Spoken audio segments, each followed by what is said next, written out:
सरदार के पास बाकी विद्याओं के साथ साथ युद्ध विद्या भी सीखने लगा।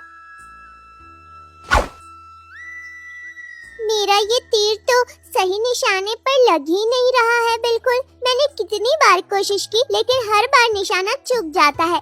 अब मैं क्या करूं सरदार?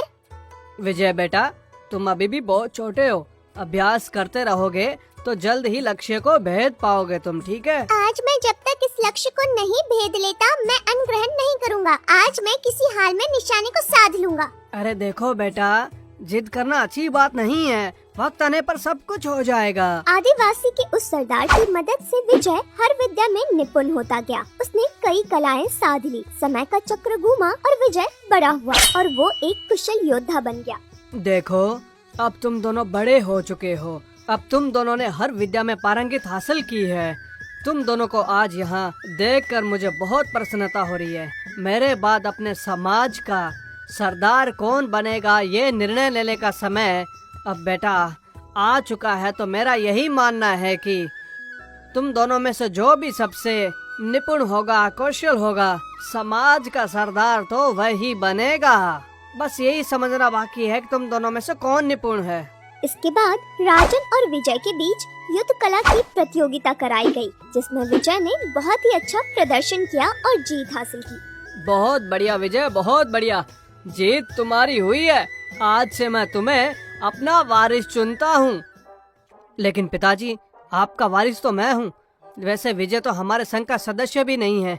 जिसके पिता का कोई पता भी ना हो, आप उसे अपना वारिस कैसे चुन सकते हो? मुझे स्वीकार नहीं है। जबान पर लगाम दो राजन। तुम्हें पता भी है कि तुम ये क्या कह रहे हो? विजय का जन्म यहीं हुआ है और वह यहीं पला बड़ा है। उसे पूरा है कि इस संघ का सरदार बनने का, समझे क्या तुम? इस श्रेणी में उसने सबसे अच्छा प्रदर्शन भी किया। मेरे इस निर्णय में कोई बदलाव नहीं होगा। विजय ही संघ का असली सरदार होगा। मात्र उसके यहाँ जन्म लेने से वो हम में से कैसे कहलाएगा? राजन, तुमने अगर एक और बात की तो इसका अंजाम बुरा होगा। इससे पहले तुम चुप हो जाओ। उन दोनों को यूं बातें करते देखकर विजय को बुरा लगा और वो वहाँ से चुपचाप चला गया। देखा, तुम्हारे इन कटु बातों की वजह से विजय को कितना आहत हुआ है। कल तक तो तुम दोनों इतने अच्छे मित्र थे, है कि नहीं?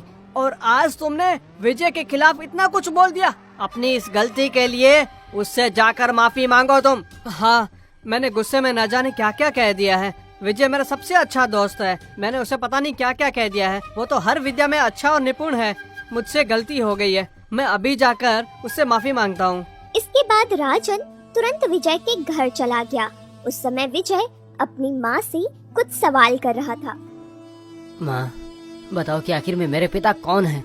मुझे हर दिन ताने सुनने पड़ते हैं। मैं बच्चा नहीं रहा माँ। मुझे सब सच बता दो, जो भी बात है। बेटा विजय, तुम एक राजकुमार हो। तेरे पिताजी बंगा राज्य के महाराज श्री वर्मा हैं। तुम मनुष्य के रूप में एक राक्षस हो। जंगल में छोड़ा जाओ। मेरे कक्ष में उन हड्डियों को देखकर तेरे पिता को लगा कि मैं राक्षसी हूँ और मैंने उनके सारे घोड़ों को खा लिया है और उनके हिसाब से मैंने जो अपराध किया उन्होंने मुझे उसका दंड दिया है।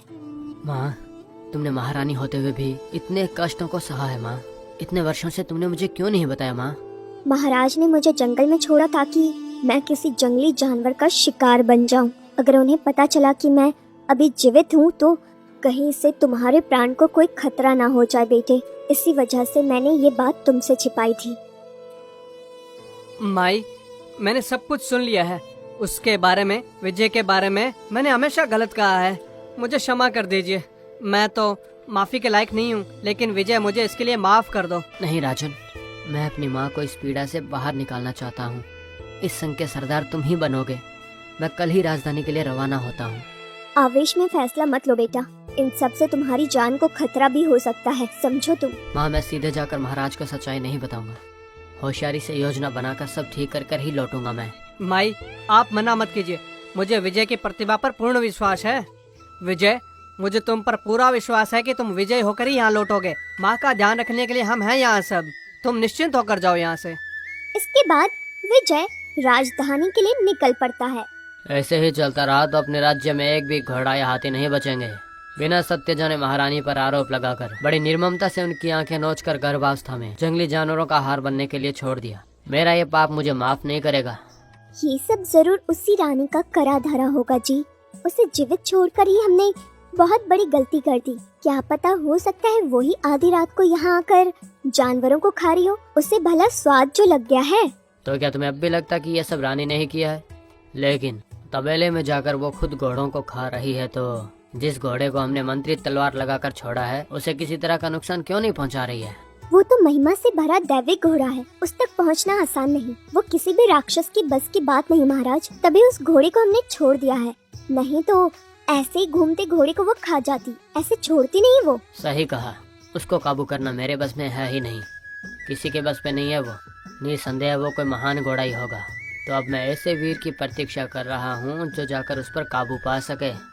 आप बिल्कुल फिक्र मत कीजिए महाराज, जो भी होता है वो अच्छे के लिए होता है।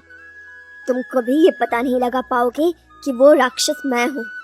अब जाकर सो जाओ, मुझे बहुत भूख लगी है। मैं आज एक हाथी खाऊंगी। इसके अगले दिन सवेरे ही विजय राजधानी पहुँच जाता है।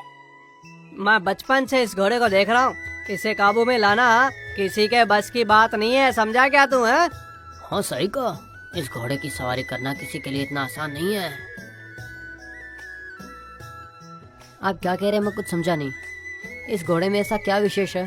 देखने में तो ये एकदम साधारण सा घोड़ा लगता है, इसे काबू में करना इतना आसान क्यों नहीं है? ये कोई साधारण घोड़ा नहीं है भाई। इस पर आज तक जिसने भी चढ़ने का प्रयास किया उसने अपनी जान गंवा दी है। किसी भी घोड़े को स्नेह से अपना बना लो, फिर उस पर चढ़ने में वो कुछ भी नहीं कहता है। आपको जैसा लगता है इतना भी आसान नहीं है। वो वहाँ चमत्कारी तलवार दिखाई दे रही है ना, बहुत भारी है वो। उसे उठा पाना किसी सामान्य आदमी के बस की बात नहीं है। जो भी उस तलवार को उठा पाएगा वो ही उस घोड़े पर चढ़ सकता है, समझे? वरना ये घोड़ा ऐसी लात मारेगा कि आदमी को सीधे अपने प्राण ही गंवाने पड़ेंगे। अब तो क्या तलवार को कोई भी उठा सकता है? क्या मैं भी एक प्रयास कर सकता हूँ?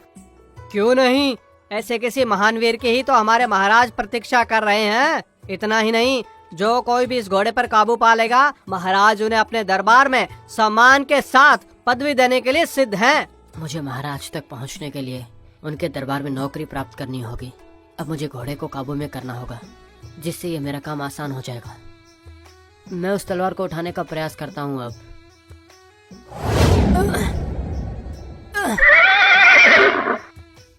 अद्भुत, चमत्कार! तुमने तो इस तलवार को उठा लिया है। तुम कोई साधारण नहीं हो। अब विलम्ब ना करो, तुम उस घोड़े पर सवार होकर महाराज के पास जाओ। हम भी तुम्हारे पीछे आते हैं।